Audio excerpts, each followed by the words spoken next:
ఈ గుప్పెడన్నానికి పొద్దున్న లేస్తే సాయంత్రం దాకా ఎన్ని పనులు చేయాలో, ఎంత టెన్షన్ తీసుకోవాలో, ఇంట్లో ఎంతగా ఆత్రంగా ఈ పనులన్నీ చేయాలో ఈ వీడియోలో చూసేయండి. ఫ్రెండ్స్, షాప్‌లో పనులే కాదు, ఇంటికొచ్చాక కూడా చేస్తూనే ఉండాలి. ఆ పనిని, ఈ పనిని ఏదో ఒకటి. చాలామంది వీడియోలు చూస్తున్నారు, యూట్యూబ్ చూస్తుంది, ఇంట్లో పని చేస్తా అని మా అత్తయ్యని అడుగుతుందంట.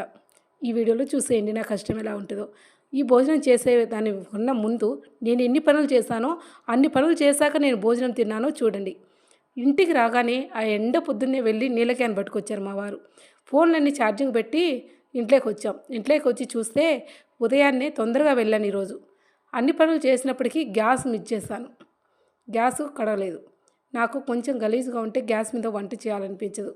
పని ఎక్కువగా ఉన్నా మా వారి మీద అరుస్తానో, కేకలేస్తానో, ఆ చేసే పనులన్నీ చేసుకుంటాను నీట్గా. రాగానే ఫస్ట్ గ్యాస్ అంతా తుడిచాను. గ్యాస్ తుడిచి ఇంకా లేట్ చేస్తే అలసంద వేళ అస్సలు నానవు. ఉదయంలో అలసంద వేళ మ్యాచ్ 3 గంటలు నానాలి. అవి నానబెట్టేశాను. ఇంకా మా వారు ఊరుకున్నారా అంటే ఆయన ఊరుకోరు. ఆయన చేసే పనులు ఆయనకు ఉంటాయి, మస్తుగా చేస్తుంటే వస్తూనే ఉంటాయి. ఫస్ట్ అయితే అన్నం కడిగిపోయింది పెడితే పనులు అవుతాయి. ఇంకా మన పనులు మనం చేసుకుంటూ ఉంటే ఆ పనులు అవుతాయి. కష్టం అందరికీ ఉంటుంది ఫ్రెండ్స్.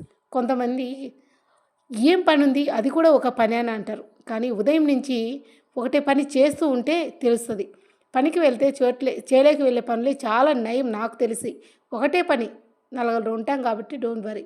కానీ ఇంట్లో చిన్న చిన్న పనులు చేస్తుంటే వస్తూనే ఉంటాయి. చూడండి, సరుకులు అయిపోవచ్చాయి. ఇంక ఇవి సరుకులు ఉన్నోటి వేరే సంచుల్లోకి సర్దుకోకపోతే ఇంటిండా సరుకులు మూటలే వస్తాయి. అందుకని అన్ని సరుకులు సర్దడం మొదలుపెట్టాను. ఇంకా నాకు బరువైన పనులు మా ఆయన చేస్తూ ఉన్నాడు. ఇవన్నీ సర్దుకొని ఒకదాని మీద ఒకటి ఎక్కిచ్చేసి కసులన్నీ తోసేసరికి అన్నం రెడీ అయింది. అన్నం చూసి ఇంకా సింకులో వంట చేసేసరికి సింకుడు బోకులు అవుతాయి. అది మీకు తెలియంది ఏమీ కాదు. ఇప్పుడు ఆడవాళ్ళకి అందరికీ తెలిసింది. ఇప్పుడు బోకులు తోమేస్తున్నా. అన్నీ నిలువ పెట్టుకున్నామంటే ఒక్కసారి ఉదయం పూట ఎక్కువ అయిపోతాయి. ఇంకా నేను మధ్యాహ్నం మిస్ అయ్యాను అనుకోండి, ఇంకా మళ్ళీ రేపు ఉదయమే నైట్ 9 అవుతుంది. అప్పుడు చేసే ఓపిక కూడా ఉండదు. అందుకే ఇవన్నీ కడిగి సింక్ అంతా క్లీన్గా తుడిచి చేతులు కాళ్ళు శుద్ధం చేసుకున్నాను. ఇంకా పని అయిపోయింది అనుకున్నారా? ఇప్పుడు ఇంకా ఉన్నాయండి.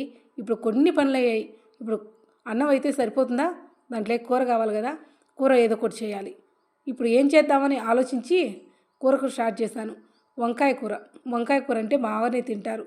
వంకాయలు తీసుకున్నా కానీ ఎంత క్లీన్ కడిగినా నాకైనా డౌటే, వంకాయలు ఏమన్నా ఉంటాయని. 1-10 సార్లు చూసుకొని మంచిగా వంకాయలు కడుక్కొని పొయ్యి మీద పెట్టేశాను. పొయ్యి మీద కట్టేరకు వంకాయ తొందరగా అవుతుంది కదా.